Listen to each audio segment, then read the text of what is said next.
This is our ninth theme, that is Indian economy. इस theme से हमारे previous year exam के अंदर काफ़ी सारे क्वेश्चंस पूछे गए हैं, तो इस साल भी पूछे जाने की पॉसिबिलिटी है। सो प्लीज़ इस थीम को आप कम्प्लीटली ज़रूर वॉच करें और आप इस थीम से पूछे जाने वाले हर एक क्वेश्चंस के ऊपर, चाहे वो आर्गूमेंट लिखना हो, रिपोर्ट लिखना हो या फिर लिखना हो ऐसे, एक कंप्लीट राइटिंग आप लिख के आ सकते हो, जिससे कि आपके एग्ज़ाम में मार्क्स आपके बढ़ सकते हैं। सबसे पहले हम स्टार्ट करेगा इकोनॉमी को पढ़ना, तो हमें पता होना चाहिए कि जो इकोनॉमी है वो हम कहते किसको हैं। तो बेसिकली इकोनॉमी रेफर करती है एक ऐसे सिस्टम को जहां पर प्रोडक्शन किया जाता है, डिस्ट्रीब्यूशन किया जाता है और कंजम्पशन किया जाता है गुड्स एंड सर्विसेज का। कहा जाता है कि एक स्ट्रॉन्ग इकोनॉमी जो है ना, वो किसी भी नेशन की पावर और डेवलपमेंट के लिए बैकबोन का काम करती है। अब हम बात करते हैं कि आखिर इस इकोनॉमी थीम से रिलेटेड न्यूज़ कौन कौन से हैं हमारे पास। देखो, हमारे पास काफ़ी सारी न्यूज़ है, बट हम कुछ फेमस न्यूज़ या फिर इंपॉर्टेंट न्यूज़ यहाँ पे डिस्कस करेंगे जिसके ऊपर क्वेश्चन बन सकते हैं। सबसे पहले तो आपको पता लगेगा कि इंडिया जो है वो fastest growing major economies country के अंदर आता है। इसके अलावा इंडिया का जो फोकस है वो ये है कि वो 5 ट्रिलियन इकोनॉमी वाला कंट्री बन सके, और इसके साथ साथ जो इंडिया है वो आत्मनिर्भर भारत मैन्युफैक्चरिंग ग्रोथ के ऊपर काफ़ी ज़्यादा जो फोकस है, जो पुश है, वो यहाँ पर कर रहा है। इसके बाद आपको पता लगेगा कि जो इंडिया के अंदर डिजिटल इकोनॉमी, जिसे आप ऑरेंज इकोनॉमी कहते हो, एंड स्टार्टअप्स जो हैं वो काफ़ी तेज़ी से राइज कर रहे हैं। तो this all are the news जो कि इस थीम से रिलेटेड हैं और काफ़ी ज़्यादा न्यूज़ में भी ये चीज़ें रही हैं। अब हम बात करते हैं कि यहाँ पर एक रेडीमेड लाइन की, कि आप इस रेडीमेड लाइन में क्या लिख सकते हो। तो आप लिख सकते हो कि India is transitioning toward a resilient and self reliant economy. मतलब भारत एक रेजिलिएंट और सेल्फ रिलायंट इकोनॉमी की तरफ क्या कर रहा है, ट्रांसफॉर्म कर रहा है। याद रखना, ये जो जितने भी मैं रेडीमेड लाइन आपको बताता हूँ या भी बताऊंगा, ये सारे वो रेडीमेड लाइन है जिनके अंदर बहुत सारे कीवर्ड, और इन कीवर्ड्स को लिख करके आप अपने एग्जाम में वैल्यू एडिशन कर सकते हैं इन योर राइटिंग, और इस वैल्यू एडिशन से आपके मार्क्स भी बढ़ सकते हैं। सबसे पहले तो देखो, हमारे पास एक रेडीमेड लाइन है जो कि आप मेंशन कर सकते हो, वो है कि India is one of the fastest growing economy in the world. यानी कि भारत जो है वो दुनिया की फास्टेस्ट ग्रोइंग इकोनॉमी के अंदर जो है वो आता है। फिर आपको पता लगता है कि जो इकोनॉमिक ग्रोथ है ना, वो इंक्लूसिव और सस्टेनेबल होना चाहिए, ये चीज़ भी आप लिख सकते हो। And employment generation is the biggest challenge for India, जो कि अगेन इस थीम से रिलेटेड है और इसे भी आप लिख सकते हैं। अब हम बात करते हैं कि आखिर ये जो इंडियन इकोनॉमी है, इसका पॉजिटिव एस्पेक्ट क्या है और इसका नेगेटिव एस्पेक्ट यानी कि चैलेंजेस क्या है। देखो, पॉजिटिव एस्पेक्ट में आपको पता लगेगा कि इंडियन इकोनॉमी की वजह से जो हमारे इंडिया की ग्रोथ पोटेंशियल है वो काफ़ी ज़्यादा बढ़ रही है। इंडिया के अंदर जो यंग वर्क प्लेस है, वर्क फोर्स हमारी है, इस लार्ज यंग वर्क फोर्स को क्या होती है, मौके मिल पाते हैं ताकि ये काम कर सकें, और इससे हमारी जो डेमोग्राफिक डिविडेंड है वो और भी बेटर हो पाती है। फिर हमारे पास आता है कि ये जो हमारी इकोनॉमी है, इसने डिजिटल इकोनॉमी काफ़ी ज़्यादा बढ़ रही है। मतलब कि ऑरेंज इकोनॉमी इस इकोनॉमी के अंदर काफ़ी तेज़ी से एक्सपेंड होने वाली इकोनॉमी है, और जो हमारा स्ट्रॉन्ग सर्विस सेक्टर है वो अगेन ये रिप्रेजेंट करता है कि इंडिया की इकोनॉमी काफ़ी अच्छी है और इस फील्ड में तो काफ़ी अच्छी कर रही है। लेकिन जब हम बात करते हैं इंडिया के इस पॉजिटिव एस्पेक्ट ऑफ इकोनॉमी से हटके चैलेंजेस के बारे में, तो आपको पता लगता है कि देखो, हमारे यहाँ इकोनॉमिक ग्रोथ हो रही है, नो डाउट हम दुनिया के टॉप मोस्ट इकोनॉमिक्स कंट्री के अंदर आ रहे हैं, ये भी सही है। लेकिन जो हमारे यहाँ ग्रोथ हो रही है ना, जिससे हम इकोनॉमी जनरेट कर पा रहे हैं, वो जॉबलेस ग्रोथ है। और इसके वजह से हमें ये पता लग रहा है कि हम सर्विस सेक्टर में अच्छा कर रहे हैं लेकिन मैन्युफैक्चरिंग में उतना अच्छा नहीं कर रहे हैं, जिसके वजह से हमारे इंडिया में इकोनॉमी तो बढ़ रही है लेकिन जॉब नहीं बढ़ रही। फिर आता है इनकम इनइक्वालिटी। भारत में इनकम इनइक्वालिटी की प्रॉब्लम है, यानी कि किसी के पास बहुत पैसा है तो किसी के पास पैसा ही नहीं है। इसके अलावा देखोगे तो इन्फ्लेशन का प्रेशर है। हमारी जो इंपोर्ट है वो दूसरे कंट्री के ऊपर डिपेंडेंस है। For the oil and technology हम दूसरे के ऊपर निर्भर रहते हैं, जो कि हमारे इकोनॉमी के अंदर सबसे बड़ी चैलेंजेस है। तो अभी हमने क्या देखा, अगेन मेरे साथ देख लो कि हमने देखे पॉजिटिव इम्पैक्ट कौन से हैं इकोनॉमी के। तो इकोनॉमी की वजह से हमारा ग्रोथ पोटेंशियल हाई हो रहा है, हमारी जो लार्ज यंग वर्क पॉपुलेशन है वो उसका कहीं ना कहीं फ़ायदा हो रहा है, हमारी डिजिटल इकोनॉमी बढ़ रही है और सर्विस सेक्टर के अंदर हमें बूम देखने को मिल रहा है। जब हम बात करते हैं चैलेंजेस की, तो jobless growth, income inequality, inflation और dependency on import like oil and technology, ये हमारे इकोनॉमी के अंदर बहुत बड़े चैलेंजेस हैं। अब अगेन हम आगे बढ़ते हैं और अब बात करते हैं कि आखिर इंडिया की इकोनॉमी में कोर इशू यानी कि प्रॉब्लम क्या है। तो आपको पता लगेगा कि इंडिया की इकोनॉमी में जो प्रॉब्लम है ना, वो है अनएम्प्लॉयमेंट का और अंडर एम्प्लॉयमेंट का। यानी कि हमारे भारत की इकोनॉमी के अंदर जो अंडर एम्प्लॉयमेंट और अनएम्प्लॉयमेंट का प्रॉब्लम है वो हमें देखने को मिलता है।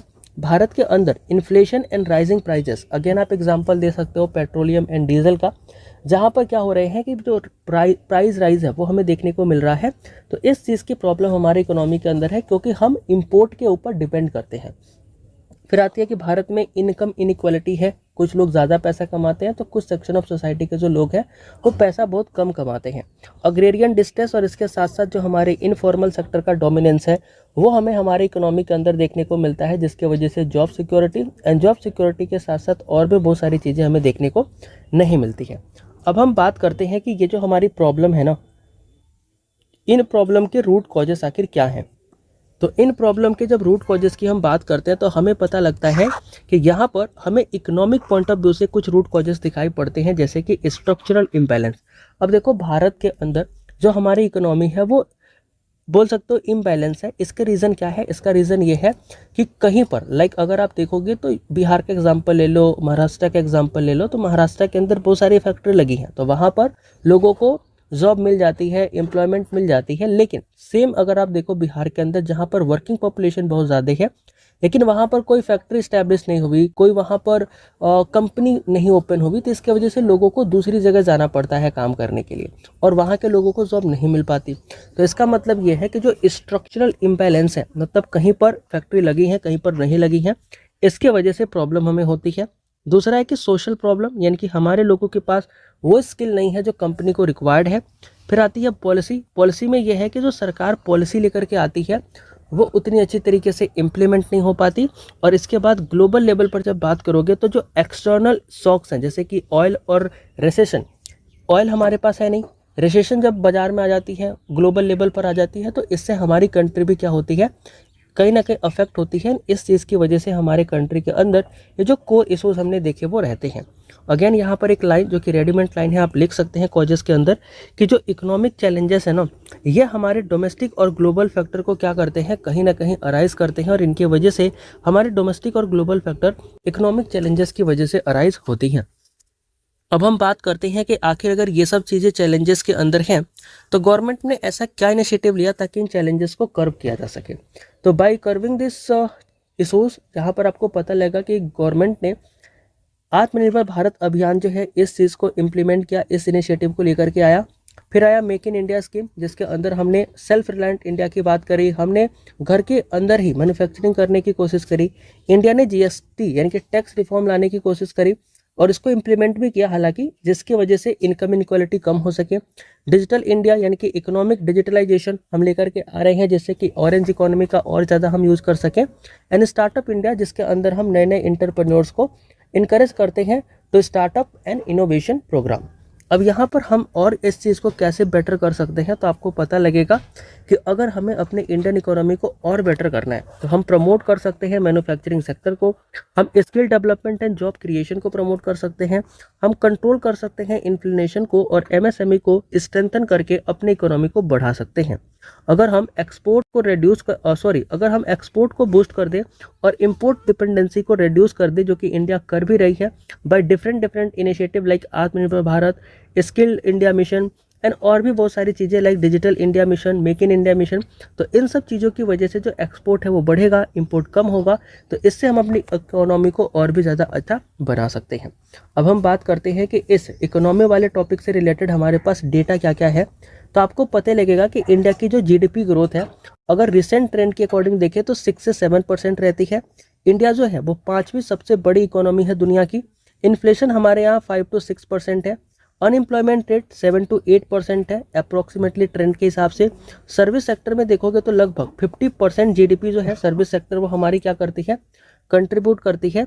और इसलिए आप लिख सकते हैं कि India's growth is strong but structural challenges remain, यानी कि जो भारत का ग्रोथ है वो यहाँ पर देखने को तो मिलता है, लेकिन इसके साथ हमें जो प्रॉब्लम दिखती है वो यही है कि यहाँ पर स्ट्रक्चरल प्रॉब्लम है, यानी कि ये जॉब किसी पर्टिकुलर एरिया के अंदर ही मिलती है।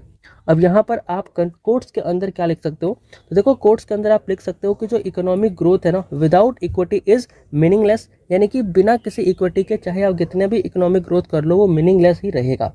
फिर इसके बाद से आता है कि development is about improving life not just numbers. देखो डेवलपमेंट का मतलब ये होता है कि आप लोगों के जीवन को इम्प्रूव करो, ना कि नंबर्स को इम्प्रूव करो। फिर कह रहा है कि inclusive growth is a sustainable growth, and again this is a code जो कि आप यूज कर सकते हैं। इन द कंक्लूजन आप लिख सकते हो कि the success of the Indian economy will depend on its ability to balance growth with inclusiveness and sustainability. यानी कि जो इंडिया की इकोनॉमी की सक्सेस है वो डिपेंड करती है कि हम अपने बैलेंस ग्रोथ को इंक्लूसिव और सस्टेनेबल वे में कैसे बैलेंस करें। अच्छा, यहाँ पर एक चीज़ और ध्यान रखना, ये जो हमारा बजट है, यहाँ से क्वेश्चन आपके पेपर 1 के लिए पूछा जा सकता है कि इंडिया के अंदर सबसे ज़्यादा जो पैसा है वो कहाँ से आता है। तो आप क्या बोलोगे कि इंडिया जो है वो पैसा अर्न करता है सबसे ज़्यादा बोरोविंग से, और सबसे ज़्यादा खर्च कहाँ पे करता है, इंटरेस्ट पेमेंट पे। तो चलो ये सब तो पढ़ लेना, PDF आपको मिल जाएगी। And I hope and I believe कि थीम से जो भी मैंने आपको बताया उससे आपको चीज़ें रिवाइज करने में आसानी रही होगी। सो मिलते हैं और इन द नेक्स्ट वीडियो, तब तक के लिए थैंक यू एंड जय हिंद।